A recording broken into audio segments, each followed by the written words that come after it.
GK with কিরণ চ্যানেলের আরও এক নতুন ভিডিওতে আপনাকে স্বাগত জানাই। আজকের আলোচ্য বিষয় হলো সপ্তম শ্রেণীর মডেল অ্যাক্টিভিটি টাস্কের পার্ট 1। আজকের এই ভিডিওতে আমি সপ্তম শ্রেণীর সকল বিষয়ের যে মডেল অ্যাক্টিভিটি টাস্কগুলি দেওয়া হয়েছিল সেইগুলি পার্ট 1 আলোচনা করব। তাই সরাসরি ভিডিওতে চলে যাচ্ছি।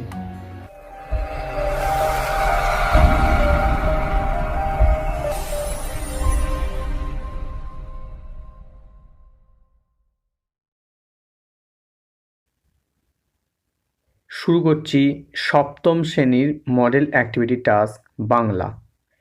এটি ফার্স্ট পার্ট। প্রথমে যে প্রশ্নটি দিয়েছে 1 নম্বরের, বলছে কার মাধ্যমে শান্তিনিকেতনের সঙ্গে শিল্পী রামকিঙ্করের যোগাযোগ ঘটে। এটির উত্তর হবে শ্রদ্ধেয় রামানন্দ চট্টোপাধ্যায়ের মাধ্যমে শান্তিনিকেতনের সঙ্গে রামকিঙ্করের যোগাযোগ হয়। 2 নম্বরের প্রশ্ন বলেছে, দেখো, অবাক তাকায় চড়ুই পাখি। চড়ুই পাখি কখন অবাক হয়ে তাকায়? এটির উত্তর হবে 3টি শালিক পাখি যখন নিজেদের মধ্যে ঝগড়া করছিল এবং নিজেদের ঝগড়া নিজেরাই মীমাংসা করতে থাকে, তখন চড়ুই পাখি এটা দেখে অবাক হয়ে গিয়েছিল। নম্বরের প্রশ্ন, খোকন সগর্বে তার ড্রয়িং খাতাগুলো নিয়ে এলো। কার কাছে খোকন তার ড্রয়িং খাতাগুলো নিয়ে এসেছে? তার গর্ববোধ করার কারণ কি? উত্তর হবে খোকনের বাবার এক বন্ধু যিনি বিখ্যাত চিত্রকর, তার কাছে খোকন ড্রয়িংয়ের খাতাগুলো নিয়ে এসেছে। খোকনের গর্ববোধ করার কারণ হলো সে ঘন কালো মেঘের ছবি আঁকতে গিয়ে কুমিরের ছবি এঁকে ফেলেছে, আর ঠিক সেই সময় বাবার বন্ধু বিখ্যাত চিত্রকর তাদের বাড়িতে এসেছেন এবং এই জন্যই খোকনের গর্ব হয়েছিল। আসছি 4 প্রশ্নে। আলাউদ্দিন খলজির মতো দুঃসাহসী রাজা ভারতবর্ষে কমই জন্মেছে। কোন প্রসঙ্গে প্রাবন্ধিক একথা বলেছেন? প্রশ্নের উত্তরটি হবে, দেখো, সৈয়দ মুজতবা আলী কুতুব মিনারের কথা প্রসঙ্গে একথা বলেছেন। সম্রাট কুতুবুদ্দিন পৃথিবীর সর্বশ্রেষ্ঠ মিনার তৈরি করেছিলেন। পৃথিবীর অন্য দেশগুলি এরকম মিনার তো দূরের কথা, সাহস পর্যন্ত দেখাতে পারেনি, কিন্তু আলাউদ্দিন খলজি কুতুবুদ্দিনের চেয়েও দ্বিগুণ উঁচু মিনার তৈরি করার সাহস দেখিয়েছিলেন। এই প্রসঙ্গে প্রাসঙ্গিক একথা বলেছেন। 5 নম্বরের প্রশ্নটি বলেছে, ছন্দে শুধু কান রাখো কবিতায় কবি ছন্দের প্রতি মনোযোগ দিতে বলেছেন কেন? 5 নম্বরের উত্তর হবে অজিত দত্ত ছন্দে শুধু কান রাখো কবিতার প্রতি মনোযোগ দিতে বলেছেন কারণ আমাদের জীবনকে সহজ সরল পথে চলতে সাহায্য করে। কবি আমাদের প্রাণ ও মন পেতে ছন্দ শুনতে বলেছেন। 6 নম্বর প্রশ্ন, সেই শোকে কালবৈশাখীর ঝড় উঠল আকাশে উদ্ধৃতাংশে কোন শোকের প্রসঙ্গ এসেছে? এটির উত্তর হবে আশরাফ সিদ্দিকের লেখা 21-এর কবিতা থেকে নেওয়া হয়েছে আলোচ্য অংশটি। 21-এর ভাষা আন্দোলনের বাংলার 4 তেজস্বী যুবক প্রাণ হারান। এরা হলেন রফিক, আব্দুস আলিম, আব্দুস জব্বার ও আবুল বরকত। নির্মমভাবে হত্যার পর সারা বাংলাদেশে শোক এবং সবাই প্রতিবাদী হয়ে উঠেছিল। এই প্রতিবাদের ঝড় কালবৈশাখী ঝড়ের মতো গর্জে উঠেছিল। 7 নম্বরের প্রশ্ন বলেছে, দাম শব্দটি বাংলায় কিভাবে এসেছে? এটির উত্তর হবে গ্রিক শব্দ দ্রাগমে থেকে সংস্কৃত শব্দ দ্রক্ষ শব্দটি এসেছে।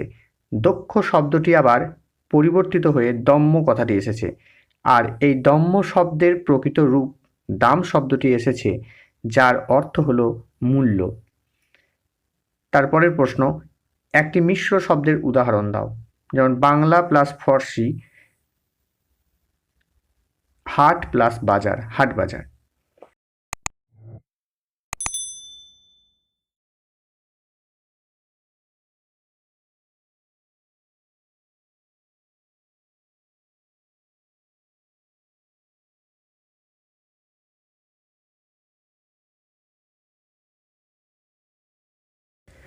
শুরু করছি মডেল অ্যাক্টিভিটি টাস্ক সপ্তম শ্রেণীর পরিবেশ ও ইতিহাসের।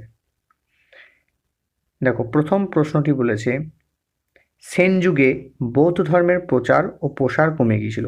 এই উক্তিটির সপক্ষে 2টি বা 3টি বাক্য লেখো। উত্তর লিখবে, পাল যুগের মতো সেন যুগেও বৌদ্ধ ধর্মের প্রচার ও প্রসার ঘটেনি, কারণ সেন রাজারা ব্রাহ্মণ্য ধর্মকে গুরুত্ব দিতেন, তাই বৌদ্ধ ধর্মের প্রচার ও প্রসার ঘটেনি। 2 নম্বর পয়েন্টে তোমরা লিখবে, সেন রাজা লক্ষণ সেন ছিলেন বৈষ্ণব আর তার পূর্বপুরুষরা ছিলেন শৈব, তাই সেখানে বৌদ্ধ ধর্মের প্রসার ঘটেনি।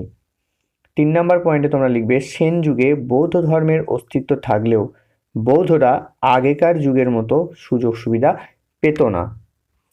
2 নম্বরের প্রশ্নে বলেছে দেখো, প্রাচীন বাংলার যে অঞ্চল নদীগুলির নাম তুমি 2য় অধ্যায়ে পড়েছো তার একটি তালিকা তৈরি করো। তোমরা লিখবে, বাংলার অঞ্চলগুলি হলো পুন্ড্রবর্ধন, বরেন্দ্র, বঙ্গ, বঙ্গাল, রাঢ়, সুনহ, গৌড়, সমতট, হরিকেল ইত্যাদি। আর বাংলা নদীগুলি হলো ভাগীরথী, পদ্মা ও মেঘনা।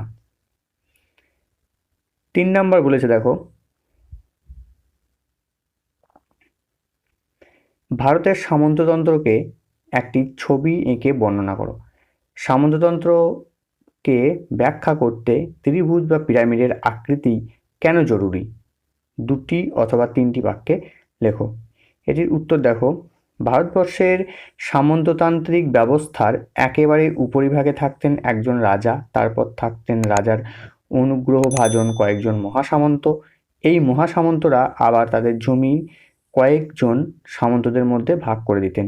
এই সব ছোটদের জমি জনগণের মধ্যে ভাগ করে দিতেন, তাই সামন্ততন্ত্রের ছবি অনেকটা ত্রিভুজের মতো। এই দেখো পাশে তোমরা এরকম একটা ত্রিভুজের মতো ছবি আঁকবে, উপরে হবে রাজা, তারপরের ধাপে হবে মহাসামন্ত, তারপরের ধাপে হবে সামন্ত, তারপরে হচ্ছে কৃষক। 4 নম্বর প্রশ্ন বলেছে, পাল ও সেন যুগে কি কি ফসল চাষ করা হতো তার একটি তালিকা তৈরি করো। সেই ফসলগুলির কোন কোনটি এখনও চাষ করা হয়? তো এটির উত্তর তোমরা লিখবে, দেখো 4 নম্বরের প্রশ্নের উত্তর, পাল ও সেন যুগে বাংলার অর্থনীতি ছিল মূলত কৃষি নির্ভর। এই সময় বাংলার প্রধান ফসল ছিল ধান, সর্ষে, পান, সুপারি, নীলপাট ও নানান রকম ফল যথা আম, কাঁঠাল, ডালিম, নারকেল, খেজুর, আখ, কলা ইত্যাদি। এগুলির মধ্যে নীল ছাড়া সবকটি ফসল এখনও বাংলায় চাষ করা হয়। তো এই ছিল তোমাদের ইতিহাসের মডেল অ্যাক্টিভিটি টাস্ক পার্ট 1।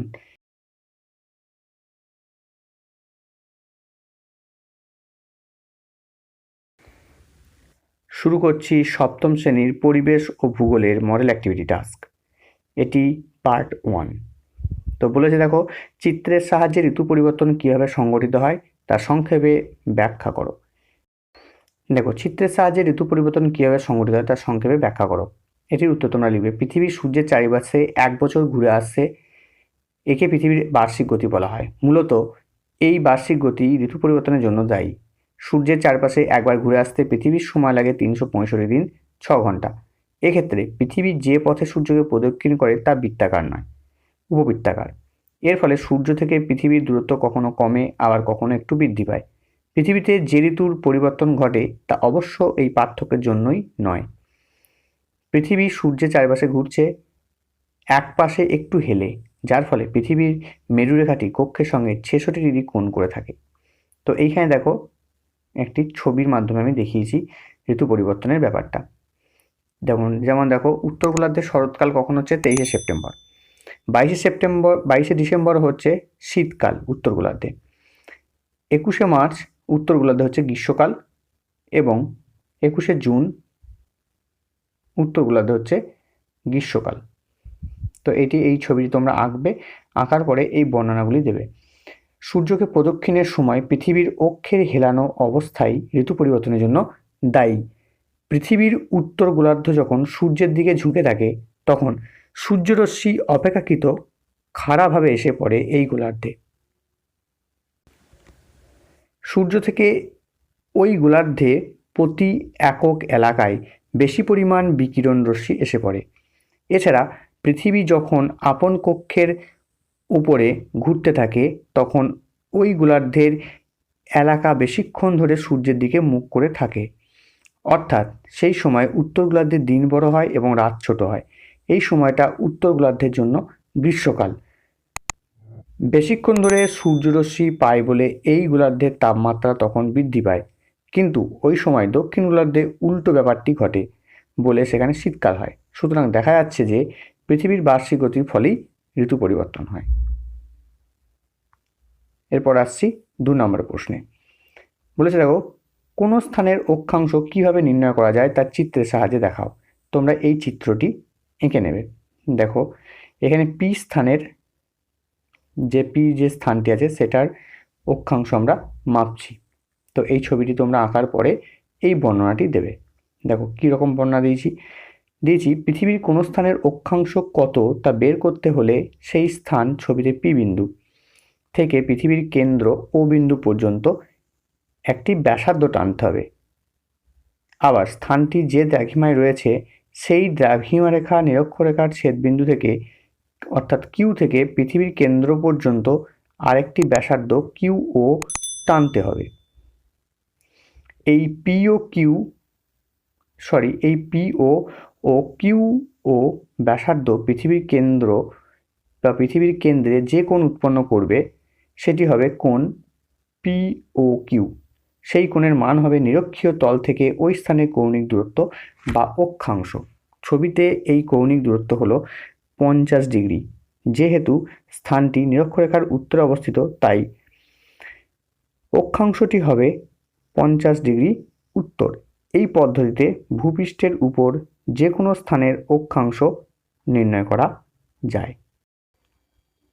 উচ্চচাপ ও নিম্নচাপের পার্থক্য লেখো। তোমরা প্রথম লিখবে সংজ্ঞাগত পার্থক্য, দিয়ে লিখবে বায়ু সংকুচিত হলে বায়ুর ঘনত্ব বেশি হয়, বায়ু বেড়ে যায়, ফলে বায়ুর ভূপৃষ্ঠের উপর বেশি চাপ দেয়, একে উচ্চচাপ বলে। অন্যদিকে বায়ুর ঘনত্ব কমে গেলে হালকা হয়ে পড়ে, ফলে বায়ুর নিম্নচাপের সৃষ্টি হয়। তারপর লিখবে উষ্ণতাগত পার্থক্য। বায়ুর উষ্ণতা হ্রাস পেলে সংগঠিত হয় উচ্চচাপ সৃষ্টি হয়, অন্যদিকে বায়ুর উষ্ণতা বৃদ্ধি পেলে প্রসারিত হয় ও নিম্নচাপের সৃষ্টি হয়। তারপর লিখবে জলীয় বাষ্পগত পার্থক্য। বায়ুতে জলীয় বাষ্প কম হলে উচ্চচাপ সৃষ্টি হয়, অন্যদিকে বায়ুতে জলীয় বাষ্পের পরিমাণ বেশি থাকলে নিম্নচাপের সৃষ্টি হয়। তারপর 4 নম্বর পার্থক্য হবে বায়ুচাপের মাত্রা 1033 মিলিবারের বেশি হলে উচ্চচাপ হয়, অন্যদিকে বায়ুর চাপের মাত্রা 986 মিলিবার বা তার কম হলে নিম্নচাপের সৃষ্টি হয়। তারপর লিখবে আবহাওয়াগত পার্থক্য। উচ্চচাপ অঞ্চলে শান্ত আবহাওয়া বিরাজ করে, অপরদিকে নিম্নচাপ অঞ্চলে প্রচণ্ড ঝড় বৃষ্টি সহ অশান্ত পরিবেশ দেখা যায়। তারপরের প্রশ্ন দেখো, বলেছে এশিয়ার উষ্ণ মরু ও ভূমধ্যসাগরীয় জলবায়ুর বৈশিষ্ট্যগুলি উল্লেখ করো। তোমরা প্রথম পয়েন্ট করবে এশিয়ার উষ্ণ মরু দেশীয় জলবায়ুর বৈশিষ্ট্যগুলি হলো, 1 নম্বর লিখবে এখানে জলবায়ু চরম ভাবাপন্ন। 2 নম্বর লিখবে দিন ও রাত্রের তাপমাত্রার মধ্যে বিরাট ব্যবধান লক্ষ্য করা যায়, দিনের বেলা সর্বোচ্চ উষ্ণতা ও রাতের উষ্ণতা অনেকটা কমে যায়। আর 3 নম্বর লিখবে এখানে গ্রীষ্মকালীন উষ্ণতা থাকে গড়ে 30 ডিগ্রি সেলসিয়াস থেকে 35 ডিগ্রি সেলসিয়াস এবং শীতকালের উষ্ণতা থাকে 24 ডিগ্রি সেলসিয়াস। 4 নম্বর লিখবে দিনের বেলা প্রায়ই ধূলিঝড় হয়। তারপরে বলেছে দেখো এশিয়ার ভূমধ্যসাগরীয় জলবায়ু বৈশিষ্ট্য পয়েন্ট করে তোমরা লিখবে 1 নম্বর দেবে, দিয়ে লিখবে শীতকালে এই অঞ্চলের উপর দিয়ে আর্দ্র পশ্চিমা বায়ু প্রবাহিত হয় বলে বৃষ্টিপাত হয়, যদিও তার পরিমাণ কম, বছরে গড়ে 30 থেকে 50। 2 নম্বর লিখবে গ্রীষ্মকাল শুষ্ক, উত্তর পূর্ব আয়নবায়ু প্রবাহিত হয়, বৃষ্টিপাত হয় না, বছরের কোনো সময় খুব গরম বা ঠান্ডা থাকে না। 3 নম্বর লিখবে গ্রীষ্মকালের উষ্ণতা থাকে গড়ে 21 ডিগ্রি সেলসিয়াস। আর 4 নম্বর লিখবে শীতকালে পার্বত্য এলাকায় কিছু কিছু অঞ্চলে তুষারপাত হয়।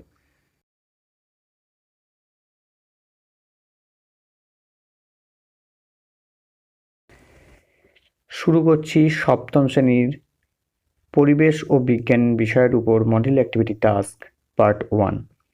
প্রথম প্রশ্নটি বলেছে একটি বস্তুর উষ্ণতা 40 ডিগ্রি ফারেনহাইট হলে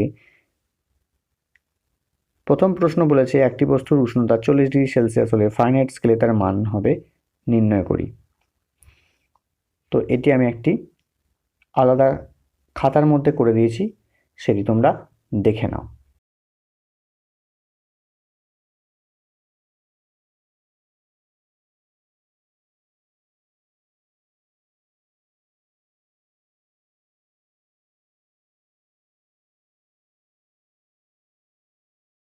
পরের প্রশ্নটি হলো ম্যারাসমাস রোগের ক্ষেত্রে কী কী লক্ষণ দেখা যায়? তোমরা উত্তরে লিখবে ম্যারাসমাস রোগের লক্ষণ হলো মাংসপেশির শীর্ণতা, অবক্ষয় ঘটে, ফলে হাড় জিরজিরে চেহারা হয়, মুখের পরিবর্তন কী হয়, মুখ শুকিয়ে যায়, চোখ কঠোরাগত হয়, মুখমণ্ডল বয়স্কদের মতো দেখায়, আর উদরাময় হয়, অর্থাৎ ঘন ঘন পেটের অসুখ হয়। 3 নম্বর প্রশ্নে বলেছে তুঁতের জলীয় দ্রবণে একটা লোহার প্রেক ডুবিয়ে দিলে কিছুক্ষণ পরে কি পরিবর্তন দেখবে? এটি কি ধরনের বিক্রিয়ার সমীকরণ দাও। এটি উত্তর লিখবে। তোমরা উত্তর লিখবে কি করা হলো।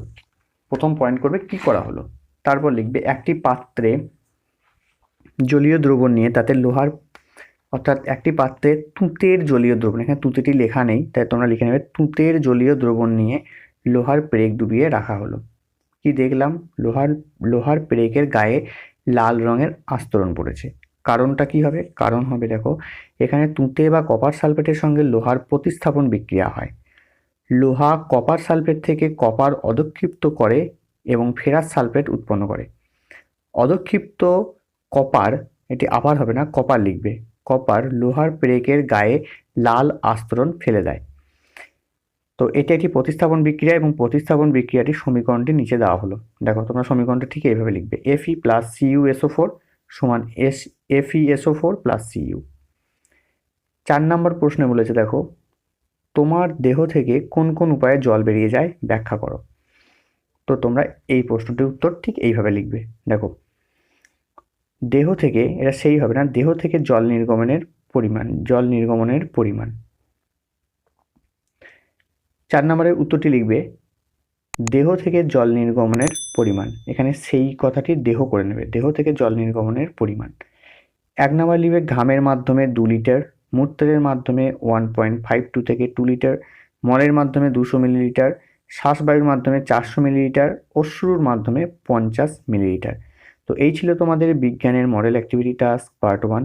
এর পরবর্তী ভিডিওতে আমি তোমাদের সমস্ত বিষয়ের অ্যাক্টিভিটি টাস্কগুলি অর্থাৎ পার্ট 2টি আলোচনা করব।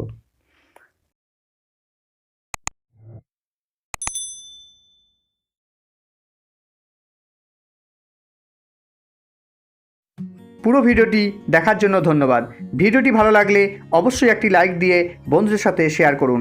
আর আপনি যদি আমার চ্যানেলে নতুন হয়ে থাকেন তাহলে চ্যানেলটি অবশ্যই সাবস্ক্রাইব করে পাশের বেল আইকনটি প্রেস করে অল করে দিন, যাতে আপনার কাছে আমার নতুন ভিডিওর আপডেট সবার আগে পৌঁছায়।